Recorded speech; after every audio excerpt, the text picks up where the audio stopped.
Hello and welcome into another edition of our Monday night live show here on the Wolverine.com's YouTube channel.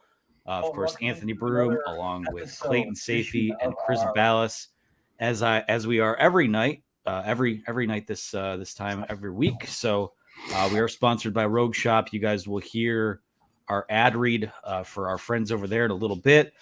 Loaded show tonight. Obviously, a basketball game to talk about. Today was the official start of Michigan spring football, so we want to touch on that as well. Also, we will take questions towards the end of the show, so feel free to use that donate button to move yourself to the front of the line, and we will get to yours first. But before we get into our show tonight, I wanted to give Chris Ballas the floor, given that. I don't know if I should just throw it to you, Chris, or addressing the elephant in the room over the weekend. There were comments on our message board that were taken and misconstrued and kind of spread throughout social media. And Chris, this is, the first time you've, outside of social media, have had a public kind of forum to explain what happened and your side of it. So I would There's just no throw it there's to no you right there's now. no side. We were talking specifically on our message board about a message board post that popped up all week long. We made sure, in light of the tragedy at Michigan State, we all have friends there. The first thing that happened when I heard about the shooter at Michigan State was I called one of my friends who has a daughter there, and I said, "You need to lock her up. We all have friends and family that have gone to Michigan State," and that was the only thing that mattered, and it's still the only thing that matters is these kids and their parents. For people who have experienced loss of a child, and we have in our family, it's something that you don't live down. And when it happens to somebody else, it's a sad fraternity that you really know how these people feel, and you live it all over again. And that was the only thing on our minds all week. And all I said on social media, all I said on radio shows and everywhere else was the game seems insignificant. And it did. I have never been less enthused for a Michigan State game in my life. I thought, boy, is this a good idea? And I remember Juwan Howard saying the same thing. Is this a good idea? If they wanted to cancel it, we should certainly cancel it. And of course, I think it was Tom Izzo that said, you know what, it's therapeutic, and unfortunately, life goes on. And unfortunately for the victims' parents and families, it'll never be the same. On Saturday, that's basically all we talked about. And when people tried to up the rhetoric on our message board and on our website, we said consistently, this is not the week for it. And as John Beeline said on Saturday, he said, you know what, hopefully this puts the rivalry in perspective and anything like that in perspective. And you hope that it would. And then Saturday, there were several message boards where posts were popping up about the Michigan celebration of the victims, I guess you would call it, before the game, which I thought was incredibly well done. And just dozens of people saying, this seems self-serving, and calling Michigan out, and those pricks are being, it's condescending, it's this and that, and I didn't understand it. Again, in the context of everything that happened in the week. So there was a message board post on one of the sites that made its way to our site, and I responded directly to that. And I responded directly to one of our posters about message boards and moderation and leadership and making sure that we don't get to this point. And somebody took my post and put it out there on social media saying that I wished this upon the students, or you reap what you sow, and attributed it to me as though it had something to do with the shootings. Now, two things I would say about that. I don't know anybody anywhere who would think it. I don't know anybody anywhere who would write it. And it's certainly disgusting to attribute that to somebody, especially if you read the thread and know the context in which it was used, that post. So it had nothing to do with the shootings. It had nothing to do with the victims.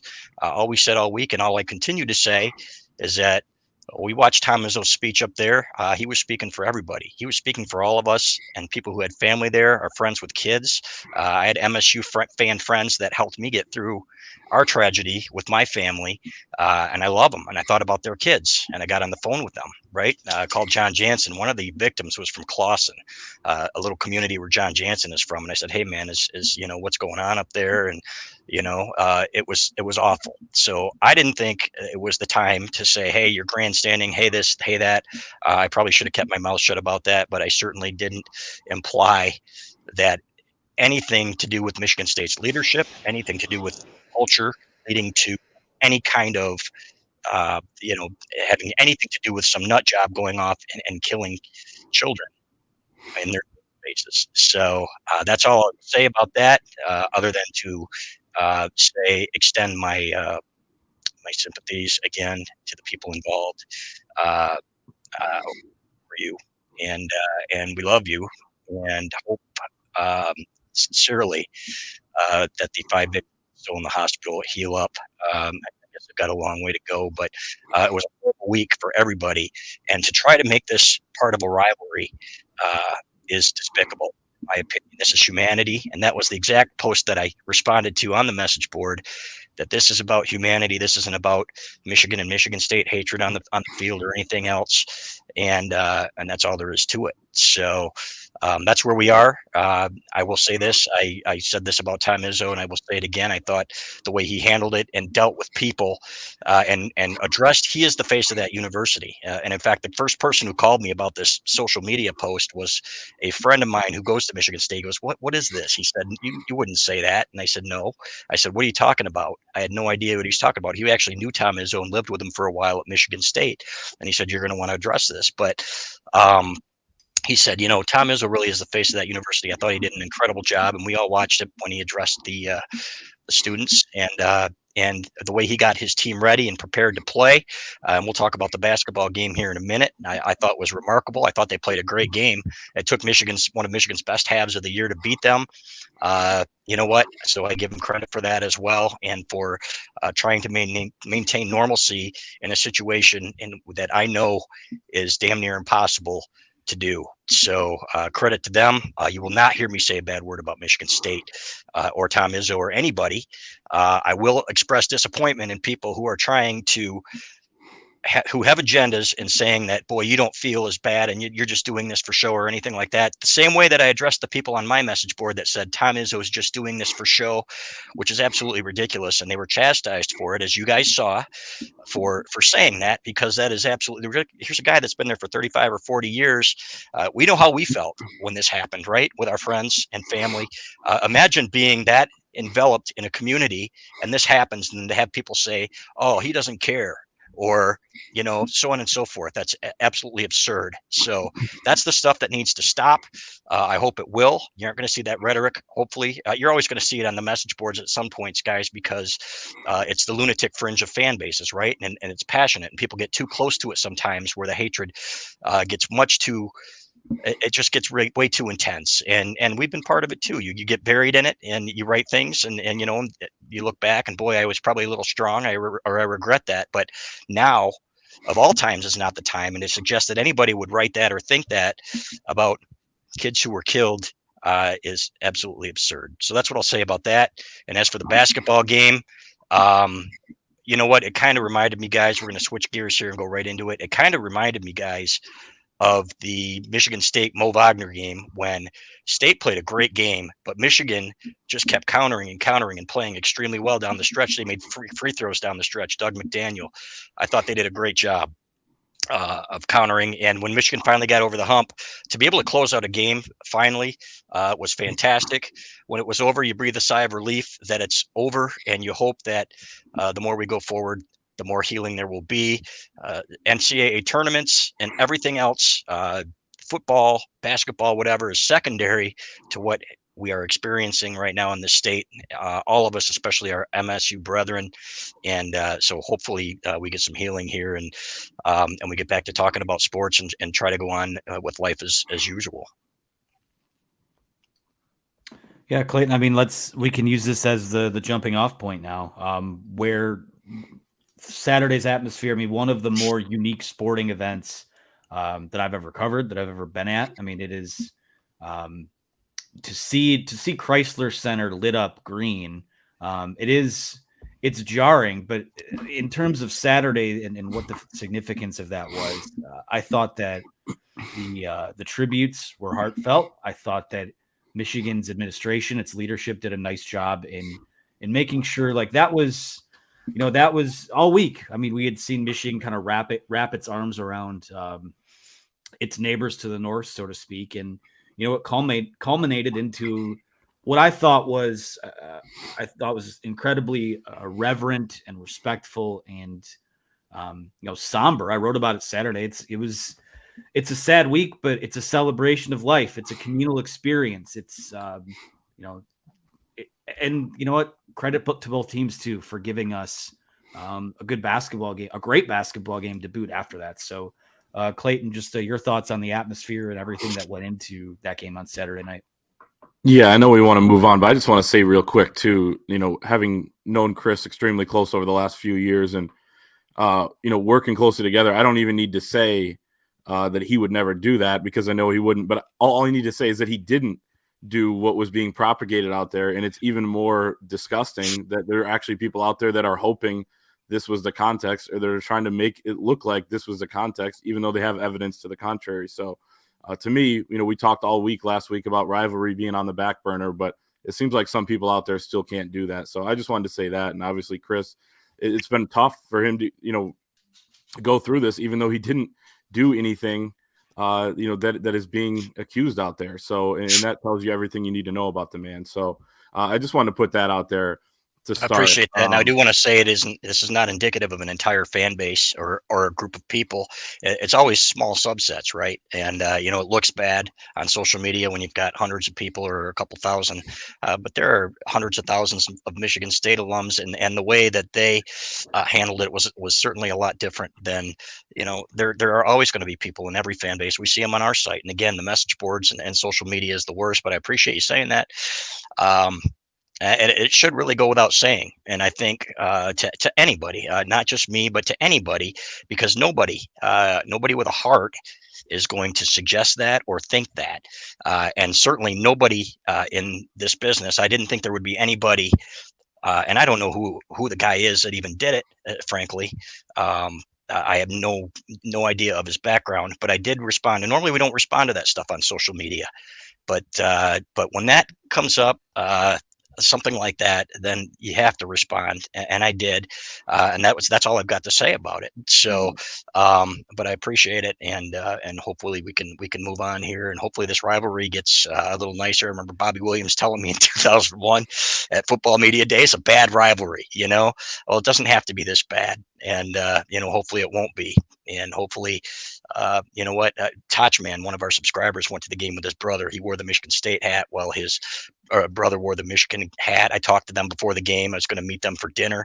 And Michigan State fan, those guys go at it like crazy, but at the end of the day, we're all in the same foxhole here, guys, especially during something like this. And so that was kind of fun to see that dynamic at work. But I appreciate you saying that, Clay. And back to the game. Yeah. Oh, just really, I mean, I want to just make it 3 for 3 here, and then we can truly put a pin in this situation. Listen, I have not worked with Chris as long as Clayton has, but I know I've traveled with the man.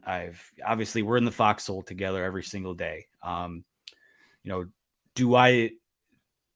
Last week wasn't the week for the rhetoric and all that, and we've covered that. Chris is a family guy. Chris is a guy that, and we don't need to air this stuff here, but if you know Chris the way that Clayton and I do, there are things that have gone on in his family. There are things that he does for his family currently, that anyone, truthfully, if anyone in their right mind, their default is that the comments that were any sort of idea that he would insinuate the things that were being said about the Michigan State shooting and how tragic that was, that would be something that Michigan State deserved. It's disgusting. It's despicable.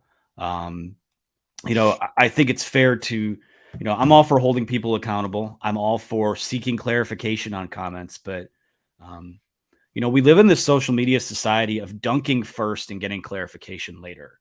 And sometimes it's too late. Sometimes you can't pick up the pieces from that. But like I said, I know we all have moments. I'm not saying this is what this was. We all have moments where, we've been misinterpreted or we've stuck our foot in our mouth before. We can all own up to that. But the fact that I think Clayton said, there is a certain subset that even if they accept Chris's explanation, they still kind of in the back of their mind would want that to be true.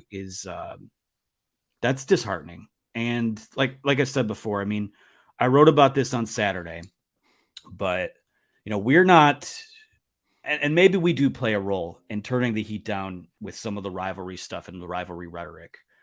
From my perspective, I can't turn, me, one guy, I can't turn the heat down. Chris can't turn the heat down on his own. Clayton can't turn the heat down on his own. I can only speak for me personally when I say I have zero interest in fanning the flames anymore. Because this is, it's kind of crazy the point we've gotten to with all of it. So like I said, I'm not here for a lot of the topics, especially last week, that revolve around, the toxicity and the hatred and the shots at the other side of the bow. But, to not even be willing to hear someone's explanation out it's troubling. And like I said, I accept Chris's explanation. Clayton accepts it.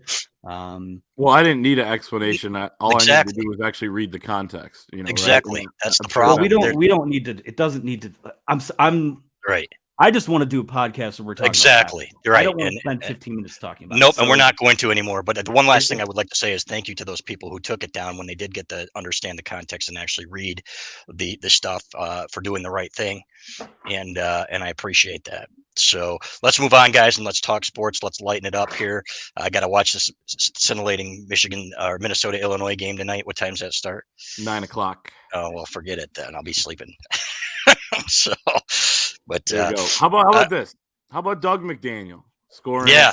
18 points. It's the most by a Michigan freshman in a win over Michigan State since Derek Walton had 19 at the Breslin Center in 2014. A most by a Michigan freshman against Michigan State since Iggy had 19 in 2 different games against Michigan State in 2019. Iggy Brazdakis, that is. He's been maligned. He's been a guy that's taken a lot of criticism, rightfully so. He's been thrown into the fire this year. He shouldn't have been starting. Really, if you look back, Frankie Collins should be ahead of him as well on the depth chart, but he wasn't. Now he's playing. He's played over 30 minutes in 16 of the last 18 games. And, and you can see it, man. He's going to be good. Yeah. There's just going to be some of those bad games, rough patches, but Saturday night was one of his best. He hit some tough shots and he kept Michigan in it early.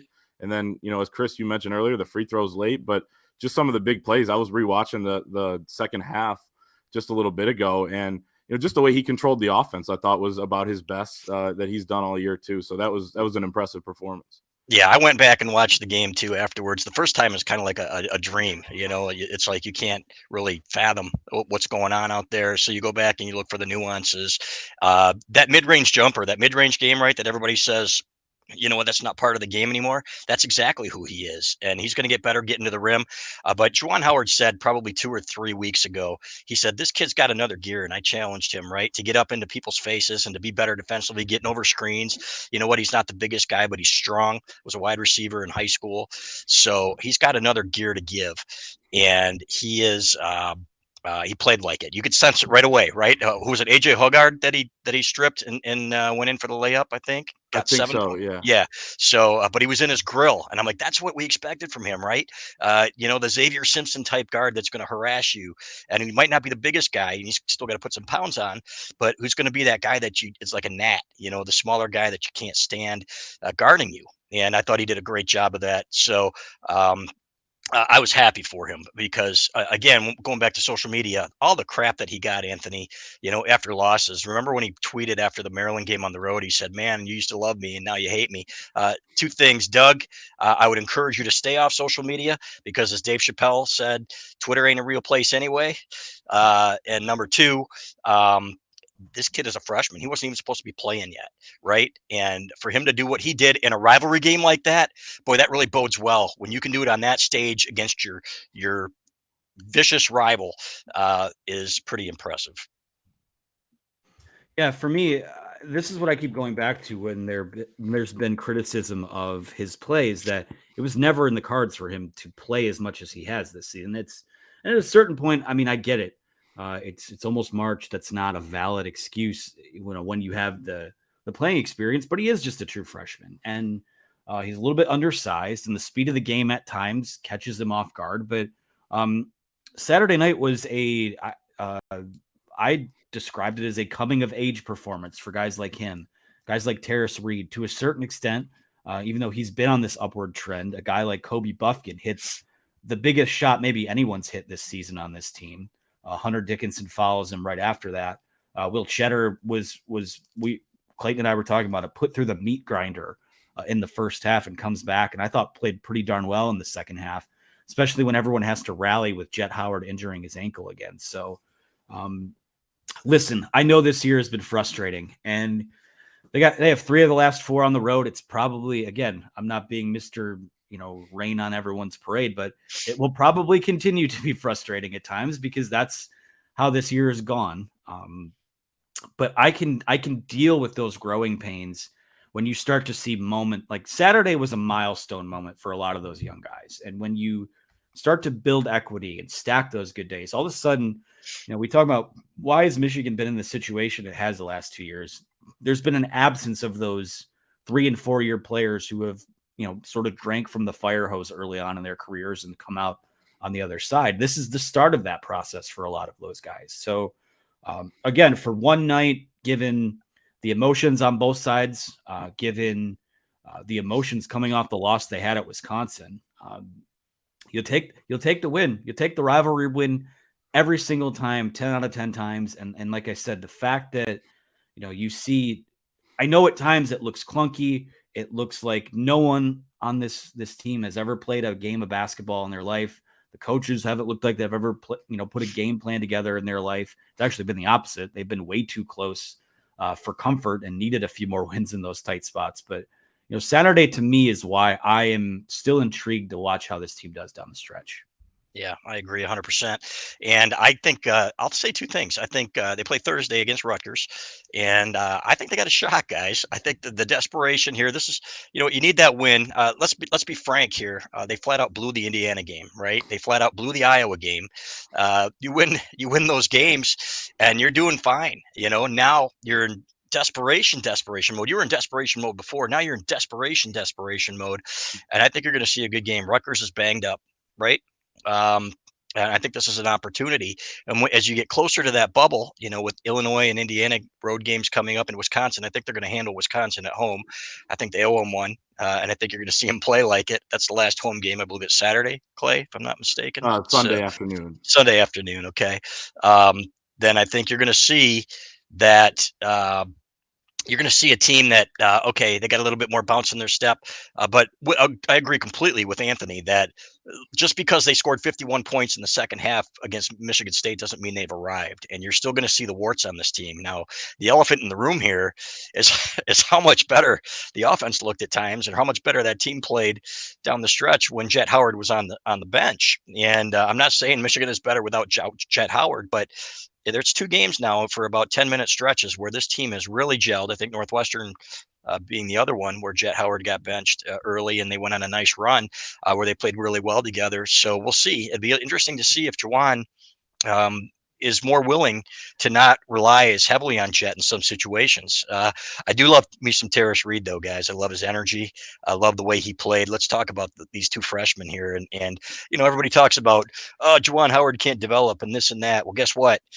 You want to talk about development. This kid has come a long way, and Doug McDaniel is getting better and better too. You've got 2 guys as freshmen who you can say, with Kobe Buffkin and Hunter Dickinson, of course, were catalysts and were instrumental in leading that win. So it was fantastic to see.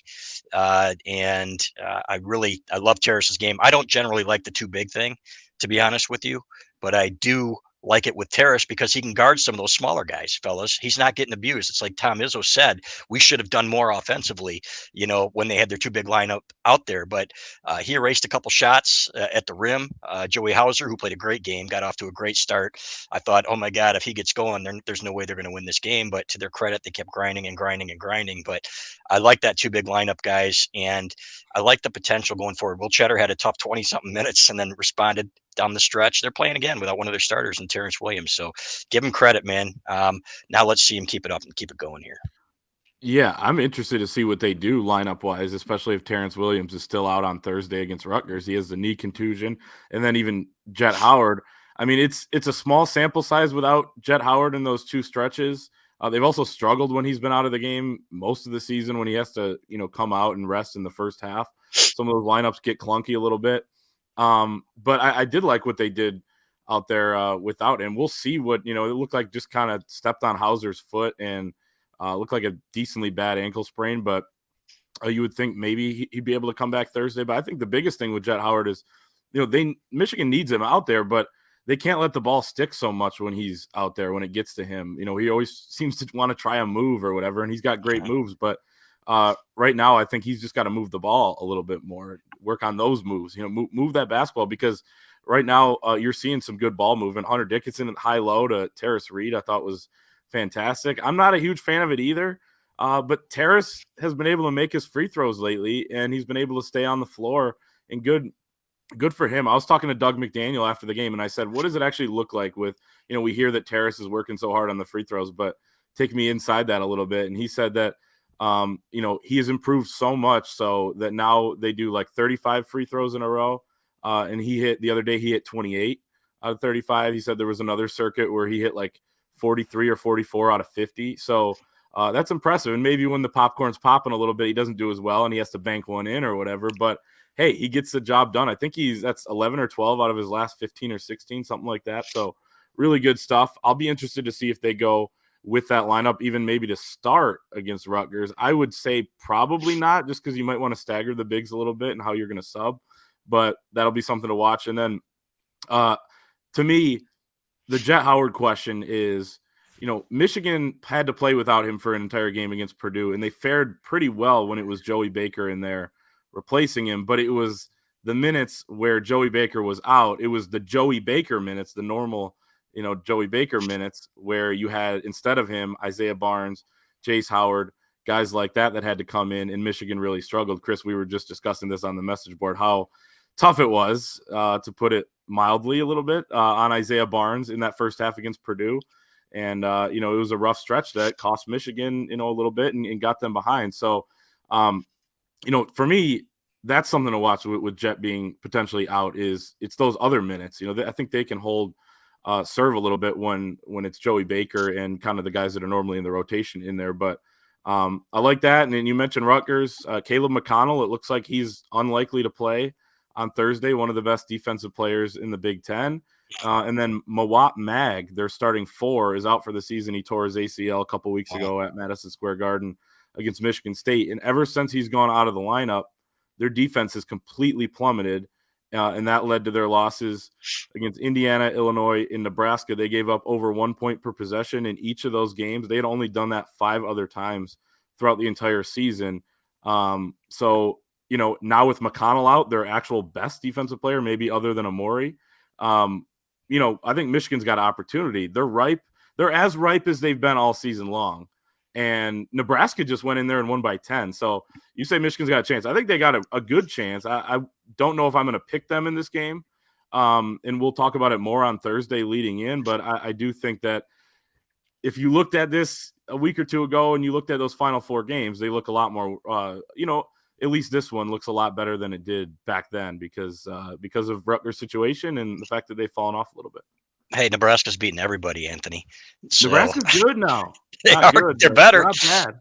Yeah. But Anthony, I want to ask you, what do we make of Will Cheddar here? Because he's given him some good minutes. I really expected him to be a better rebounder, number one. Be more fundamentally sound and better with the box outs. He's had a couple offensive rebounds, but offensively, I think you're going to see him get better and better. I think in 2 years, this is a guy who's going to help you win a lot of ball games. And if you look at the plus minuses for this kid in several of the games, when he's on the floor, that team is winning and outscoring opponents. I think the only one of the few exceptions was Purdue, and that's when he was on the floor with Isaiah Barnes, unfortunately, who's going to get better as well. But what do we make of his game? Yeah, I mean, I know. Again, back to the message board. I mean, there are people that saying he's barely a MAC level player, and that's ridiculous. I mean, anyone who's watched him play, this guy, he is as Big Ten a basketball player as I think Michigan's brought in the last couple of years. I love the energy that he brings.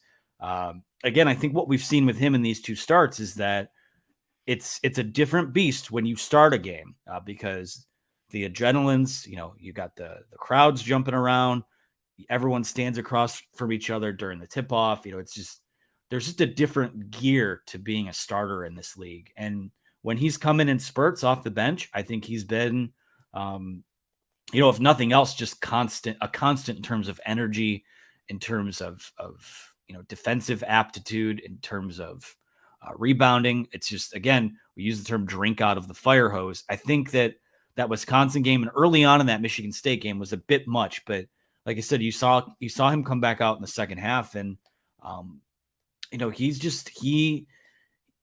Michigan hasn't won all the games, but I feel like he does a lot of the little things. This is what it is. He does the little things that don't show up in the box score that I think other guys haven't done nearly enough of this year, and why it hasn't added up to more victories. So again, he's right in that group for me with McDaniel, with Terrace Reed, as guys that are just gonna, who I know that you want to make the NCAA tournament.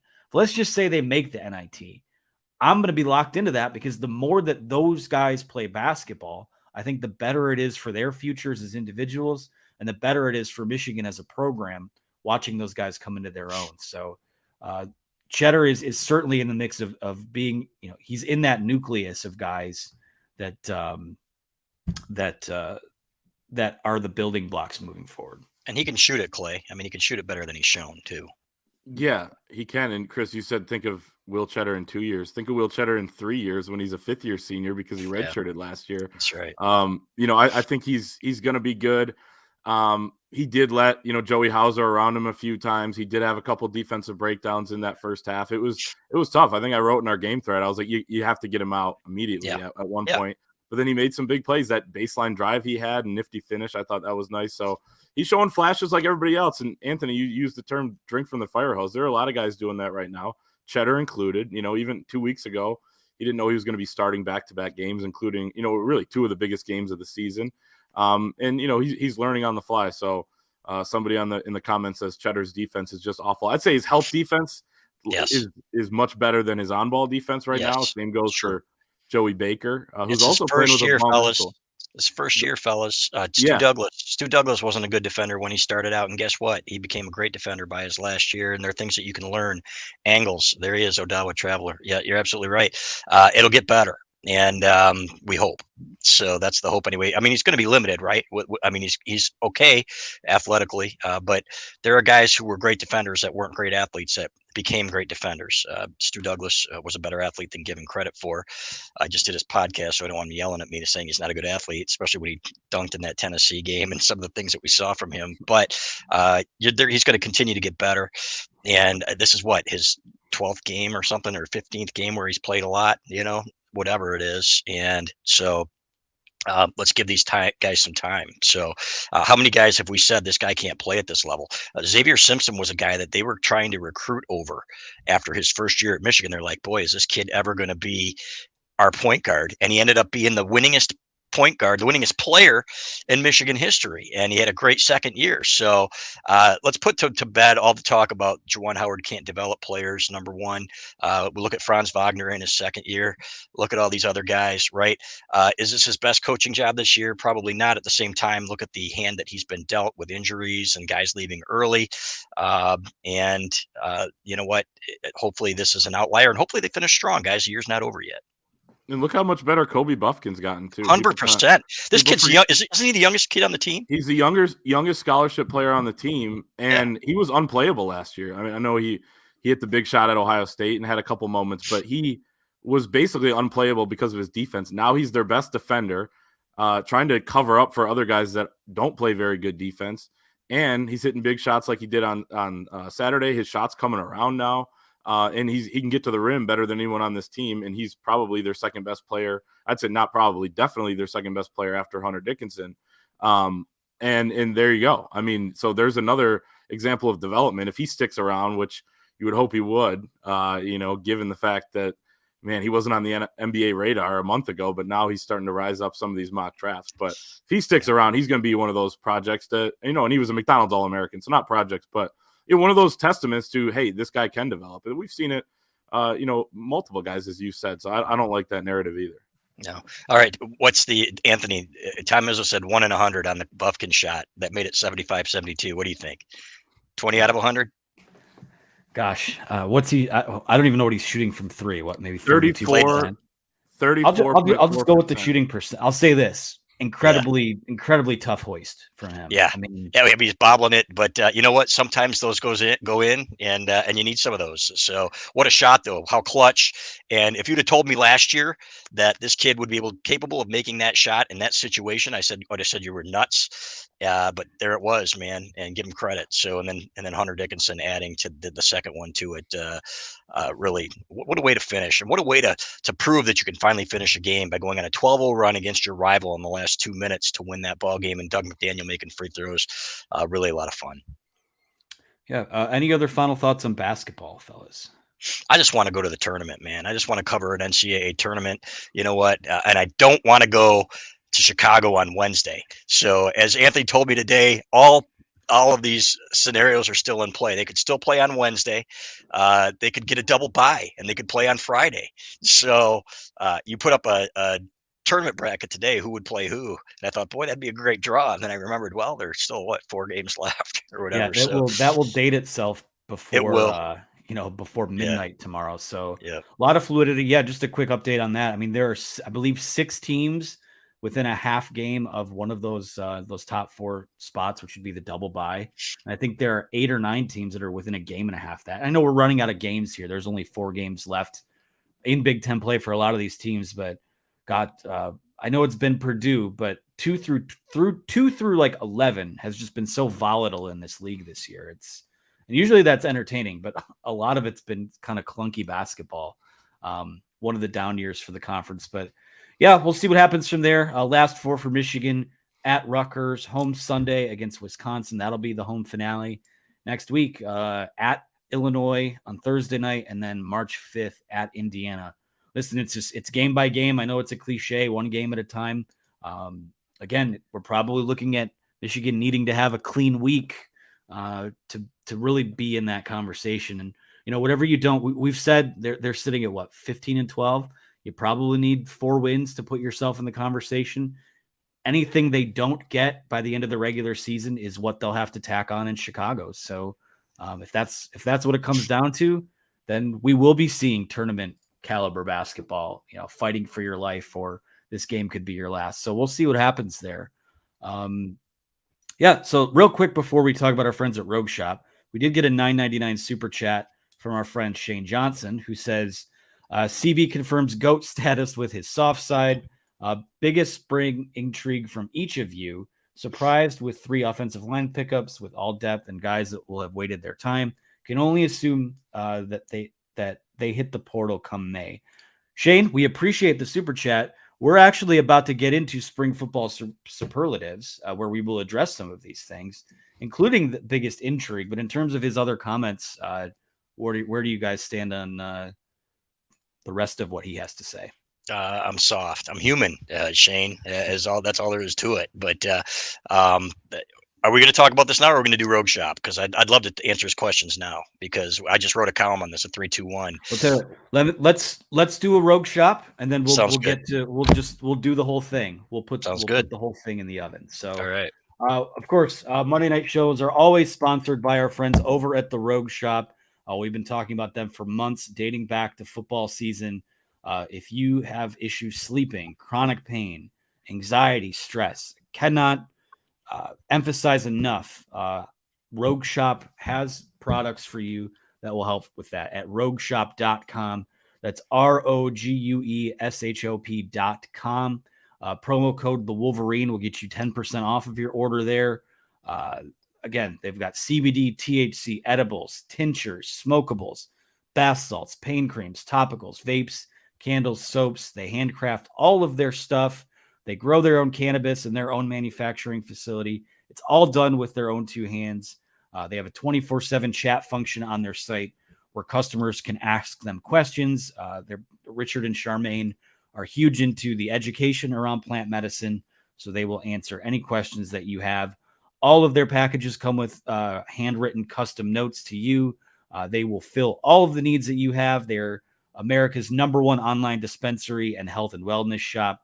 Again, we have been hammering you guys to give them a try for months. Small business, disabled, veteran-owned, Black-owned, woman-owned company. They only have 5 employees. So become part of the family today. That's ROGUESHOP.com. That's rogueshop.com. Promo code the Wolverine. Fellas, I'll give you the floor here to sing their praises as well.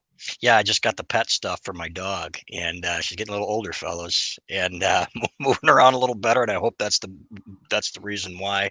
But yeah, the Delta 9 gummies that look like everlasting gobstoppers, flat out love them. So, and but they're just good people, man. And like I've always said, we like to support good people and with good products.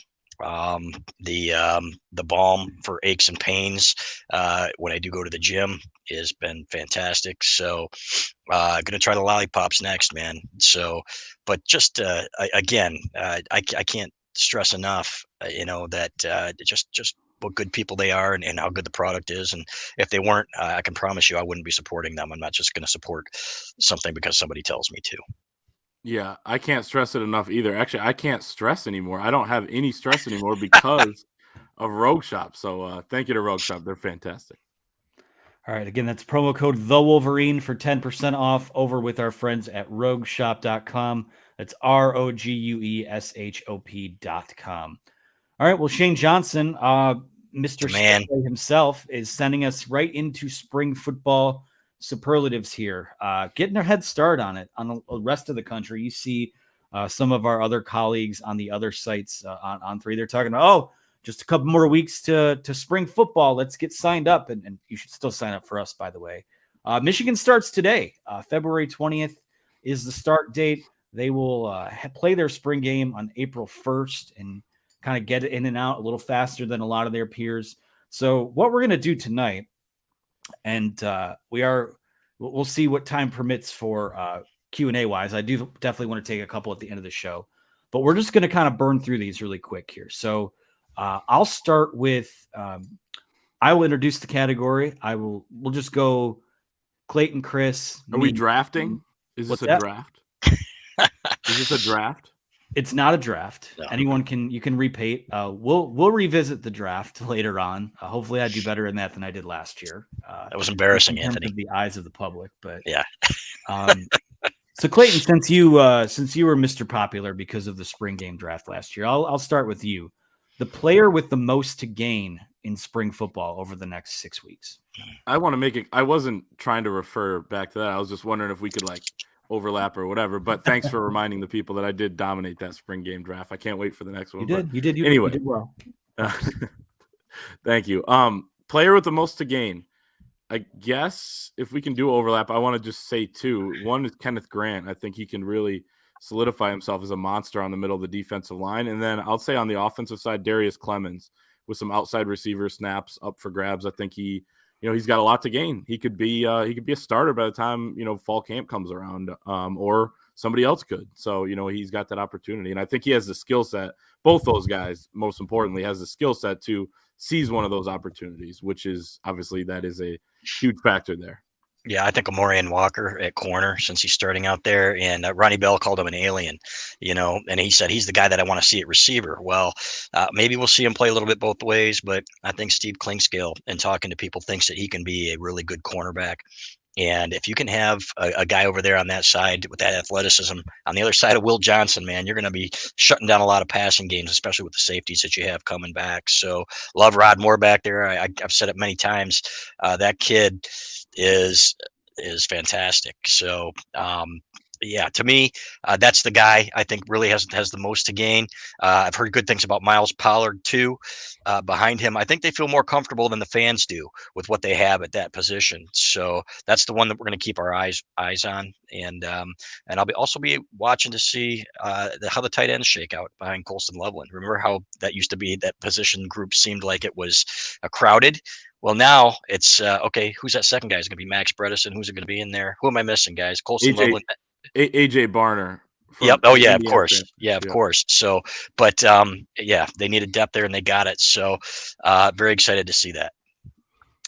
Yeah, I was gonna go with Amorian Walker for all the reasons that Chris listed there. I mean, again, to be a cornerback at 6'4", it's just so to have that plus the athletic traits that they're saying that he does have. It's just so rare. So Yeah. if they can find a way to pull that out of him and make him a Big Ten caliber cornerback, he doesn't need to match Will Johnson in terms of talent, but yeah, as a solidifying playmaking presence on the other side of him, that would be huge. So I think most to gain for me is Amorian Walker. On the flip side, let's go with the player with the most to prove, or if you want to really split hairs here, would be the most to lose. And I think my definition of that would be maybe an upperclassman guy that we've been waiting to turn it on, or someone who, there might be a younger guy behind him that might come on and take some playing time away. So, in your guys' eyes, who are those guys on this roster? Yeah, put Shane's question back up there again, if you would, Hutch. I want to see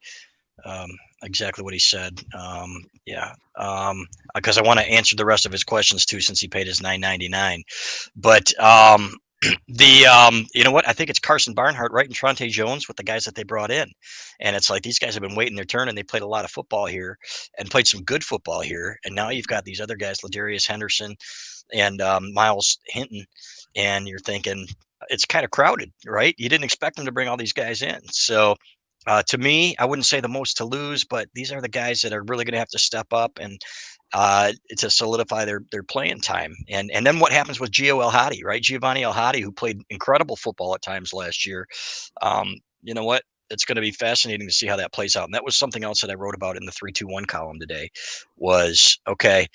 How is that going to pan out? That's one of the biggest question marks for me. But it's a good thing because you got a ton of talent there. Remember in Brady Hoke's first year when they had 5 guys, and if one of them got hurt, you were screwed. So David Molk had to play the bowl game on 1 foot, essentially. So that's what that to me is the answer to that question. I'm going to go with Tommy Doman. I think he has the most to prove. What is he going to be able to do?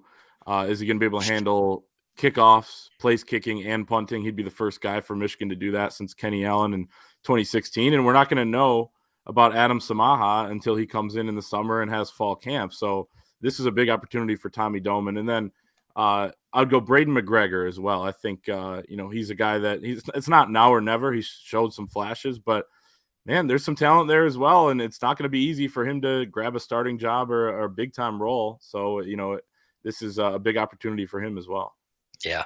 And I also, going back to Shane's question there about were we surprised that they picked up 3 offensive linemen? I didn't think they needed 3. Now, at least one of them has 2 years of eligibility, right? And Miles Hinton, I believe.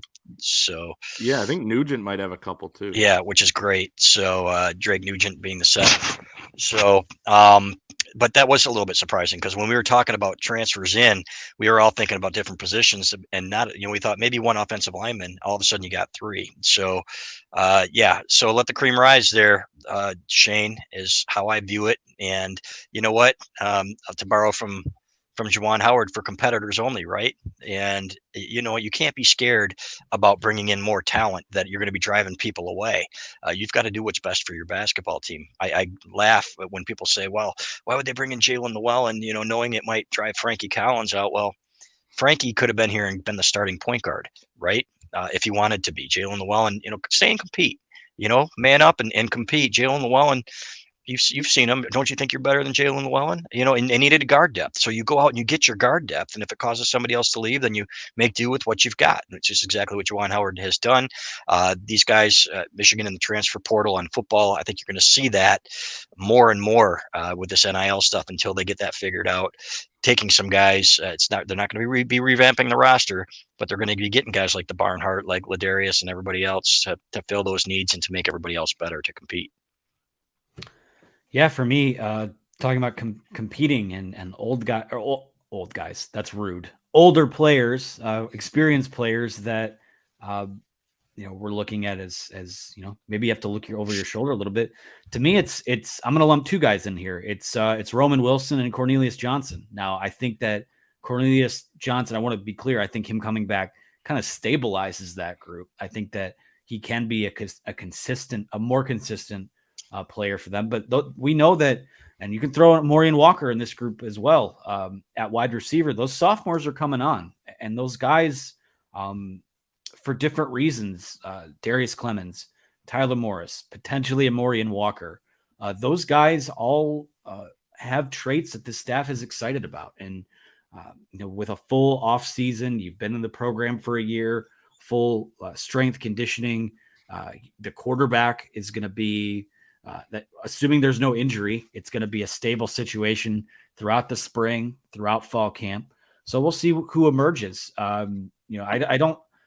would never just assume that guys like Cornelius Johnson or Roman Wilson immediately move into more productive roles, just because it has been a little inconsistent at times for them. And the way that Michigan runs the football, I don't know that it always lends itself to these wide receivers taking as much of a leap as maybe fans would like to see. So we'll see what happens there. I want to move on now to, let's see, most impactful new player, whether that be a freshman or a transfer. Chris, you can go first on that. That's a great one. You know what? I want to say Darius Clemens because I want it to be Darius Clemens. I want them to have that explosive receiver. And the reviews that we got from him when he first arrived here, they were saying his speed and the way that he was coming back for the ball and everything else were just, otherworldly. Now, he didn't play as much as we expected him to. It's not the first guy where we've heard glowing reviews. Remember Kevin Grady and his 99-yard touchdown on the first day of spring ball, right? Who didn't live up to the hype, but we were so excited about this kid because of what he brought to the table and Jim Harbaugh calling him part of the freak show and everything else. So I'm guessing I'd like it to be him. If I had to say who I really think that the most impactful new player is, I think Greg Nugent's going to win that center job. I think Raheem Anderson is right there behind him. I know Greg Crippen's in the mix as well. And at one point he seemed to be the heir apparent. I loved what I saw from Raheem in that Rutgers game and the edge that he played with. I think Oluwatimi brought out the best in him and really helped train him.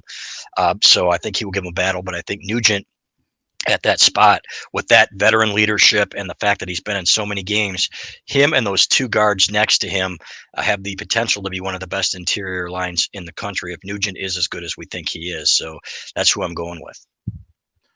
That's a great pick. He would be second on my list. I'm going to go Ladarius Henderson, who I think is going to win the left tackle job. And given that, center is obviously maybe just as important or more. But just I think Ladarius Henderson is going to do a really good job. When I was talking to him after he committed, I was asking about how it's going to be to pick up the playbook. And I told him about the stories. Oluwatimi came into spring ball last year, and they were blown away by how much he knew already because he was studying up while Michigan was in the college football playoff and everything. And he said that it should be, not in a cocky way, but it should be pretty easy for him. He came in as a young freshman, was a 17-year-old and started on Arizona State's team. He learned the playbook then.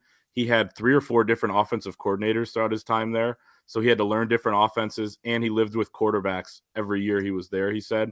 So I think that's going to be big. A guy that was a team captain there is going to be able to come in with a bunch of leadership and kind of galvanize that left tackle spot. So I'll take him as my most impactful transfer. But speaking of that too, there are a few guys on this team that transferred in and were team captains elsewhere. So that helps with, I think, some of the potential culture, like concerns with bringing in transfers. They only brought in 7. There are teams around the country with 20 or 25. So it's not like a crazy number, but it is high for Michigan. But I'm not worried at all about culture. I think they got really good fits here.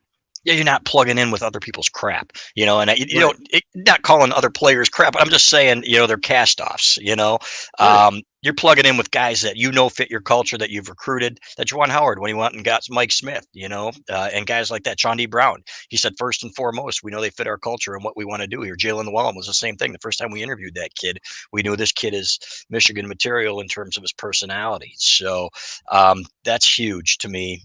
They've got the great culture right now. I remember asking Ronnie Bell, is this thing set up for the future? And he said, absolutely, because of that culture and the young guys buying in. Like I mentioned, Raheem Anderson, who completely changed his body.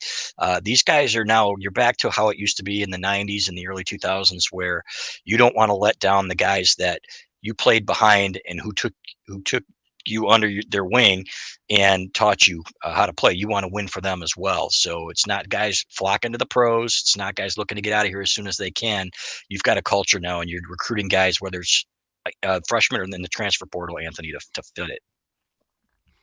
Yeah, for me, we have another super chat here from Shane Johnson. I know Shane. $4.99. He says, "CV, my soft comment was a compliment. Everyone knows the good man you are. No explanation needed for anyone that can't decipher the English language." Yeah, but Shane, Shane, I appreciate it. I want to get back to Shane's last question too when we get a chance, because he had 3. He paid $9.99 for 3 questions, but I know it was Shane, and I appreciate that, man. And you are a preferred customer. Bummed that we could not hook up in Arizona. Shane's super chat will definitely come up because we do have one more category after this. Sweet. Most impactful new player for me, I think, is going to be Josiah Stewart. Michigan, it's edge rusher U. And this is a guy that, even before transferring, is someone that the NFL has had its eye on. Obviously, he's has only played 2 years in college, but he's flashed the athleticism. His pass rush grades, I think, as a freshman was a 90 overall. I think last year it slipped a bit, but the pressures were still there. So Josiah Stewart getting Big Ten caliber coaching from a guy like Mike Elston and mixing into Michigan's defense, where he's going to be a fixture of that pass rush. To me, I think that he's we'll see what happens. We know that they like to rotate those edge guys like hockey lines. So I'm not going to sit here and make any sweeping conclusions that he's a plug and play starter or anything like that. But I do think if you're telling me I have a choice between Josiah Stewart or Yabioki, I'm going to go with the guy who actually has the production in college, as opposed to the traits and the hopping around and things like that. So I will bring Shane's original super chat back up because he asked for biggest spring intrigue from each of you. And I think this is a good place for us to call it tonight in terms of the last category here that I have left. Got rid of a few because they're a little bit redundant with things that we've talked about. Most intriguing spring storyline. Chris, I will throw it over to you. Yeah, this is a tough one for me because some of the guys, like you want to know how they're going to split the carries and stuff like that. But Blake Corum's not going to be playing. I don't think you're going to see a whole lot of Donovan Edwards either. I wonder, are they going to be able to get those guys on the field at the same time? Is Donovan Edwards going to be used in the slot more, which I brought up in my column as well today, because you want those guys on the field, right? Mike Hart was the one that told us last year, Michigan's running backs coach, that this kid could be a starting slot at any school in the country. So are you going to do that, and how is it going to work? Are you going to have enough playing time for all those guys in the slot? But you know what, if he's one of your best players, you put him out there. So, but to me, I got a tip, Shane, that they think this defensive line is going to be potentially even better than last year, based on what they've seen in the early going of the guys that they've got coming back. We know Mason Graham's an absolute stud in there. You're losing Mozzie Smith. But remember when everybody said they were going to take a huge step back when Aiden Hutchinson and David Ojabo left, and here we are. Last year, they were outstanding. So I like Chris Jenkins in there. I think he's up to 300 pounds now. We saw him eating those power bars at the Gerald Ford Museum when I made Clay ask him what his weight was, which he did. You're a good soldier, Clayton. Yeah. And I'm glad he didn't ask me back. Yeah. To be honest. You're going to be dunking by the end of the year, so you got some work to do. But, hey, that's right. But he said, he's up to 300 now, I think I read somewhere, and or close to it. Yeah, so and you know what? He was providing some interior pass rush at the end of the year, guys. Ohio State drew a huge holding penalty. Rayshon Benny, I think, is primed to make a huge move. He had a huge play, underrated play in that Ohio State game when he got the pressure with CJ Stokes running out of the pocket and was just about to sack him when he threw that crappy underhanded interception to Taylor Upshaw. So I expect more from him too. I think this defensive line is going to be better, Shane. I think that's the biggest spring intrigue for me. I want to see if Josiah Stewart is as good as everybody says he is and where that pass rush comes from, but they feel pretty good about it. And if those guys feel pretty good about it, some of these guys like Steve Klinkscale, then I feel pretty good about it. Yeah, you took one of them from me, is that pass rush. Chris Jenkins said that they're obsessing over how they can become a better pass rush unit. And I think there's two things that maybe are holding Michigan back from, being a college football playoff team and a potential national champion. And one of those would be that next gear to the offense, with the passing attack and being an elite passing team when you have to, and the pass rush as well. It hasn't been good enough in maybe, it's been really good against Ohio State at times, especially in the 2021 game. But some of the games against those elite teams, I think you could ask for a little bit more. Georgia, maybe that game was what it was going to be, but Michigan didn't really get after them much. I thought Georgia had a great game plan. And then TCU, I thought Michigan could have gotten a little bit more pressure without having to bring the house on some of those plays. So it's the pass rush up front, and it's great to hear things like that about the defensive line and what Chris Jenkins said, basically, that they recognize that. And then going back to my comment about the offense is Kirk Campbell, and I think we mentioned this last week as well, but he was talking with John Jansen about how they do want to find out what the identity of the pass game is going to be. So maybe some changes there. And that factors in with Sharon Moore, who's now fully in control of this offense. So I want to see what that's going to look like. It's his show now. It's going to be collaborative, but he is going to have obviously more input and be the guy, that main voice. So what changes will come with that? I think we will maybe not learn much of in the spring, because even when they come out for the spring game, it's going to be very vanilla. But, we may get some indications, and I'm sure we'll get to ask around and poke around about things like that. So it'll be definitely something I'm asking about when we get to talk to some of these players. Yeah, for me, I think I've talked about this a few times, and if it seems like I'm fixating on it, I apologize, but I want to know how much more, and we won't get the answer to this in the spring game, I assume, but I would love to know how much more they plan on putting up their quarterback's plate this year, because again, we saw the silver lining. I've said it a million times at this point. The silver lining of the Fiesta Bowl was that you kind of got to see what he was capable of when you put a game on his shoulders. Now, at the same time, made two very costly mistakes in that game. But, I just want to know every year during the off season, you get a little bit different flavor. You add a different look, you install a different package, things like that. It doesn't always stay the same. So for me, it's Sharon Moore's offense completely now. Other guys like Mike Hart, like Kirk Campbell, like Jim Harbaugh, they'll all have an influence in how it looks. But I'm interested in knowing how the offense changes with one play caller now, a sole play caller. I'm interested in, how you can expand, how you build upon. Like last year was 2021 set a really good foundation. And then last year felt like you sort of started to see him peel the layers back a bit. Even just in making the quarterback change that they did, a guy with just a little bit more of a dual threat skill set. So for me, it's how much more dangerous can you make this offense? And can it truly be a pick your poison type of offense? I know at times they said that's what they were trying to be, and that's what they thought they were. But I want to, again, never gonna complain about controlling the line of scrimmage and running the football, but I would just love to see love to know what the other wrinkles might be with this team moving forward.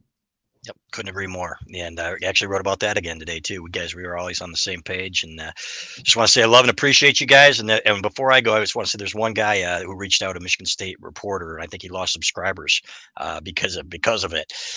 You're going to get him back, man. He's a high character guy, and who is just I'm not going to mention him by name because I don't want him to lose more subscribers, but just a good person, and I appreciate you. All right. Well, is this? Are we ready to call it then? We are. It's been over an hour, and I want to say thanks to Shane Johnson again, man. He's going to be like a permanent sponsor with Rogue Shop. Look at this. We're going to hook up. Yes, we are, man. So $1,600 a pop, dude. You should have called me, and I would have gotten. I'd have gotten you some face value. But if you can afford it, man, then good on you. Then I'm not buying your beers, no matter how much you contribute. So, but we appreciate you, man. You're almost like an official sponsor of our show, and just appreciate you being here. Wow, we can't help staying for over an hour. We're just all so darn interesting. That's right. Yeah. But well, thanks to our friends at Rogue Shop. Thanks to Clayton, Sayfie, Chris Balas. Thanks to everyone who tuned in to watch our show. Be sure to like and subscribe the video to our YouTube channel below.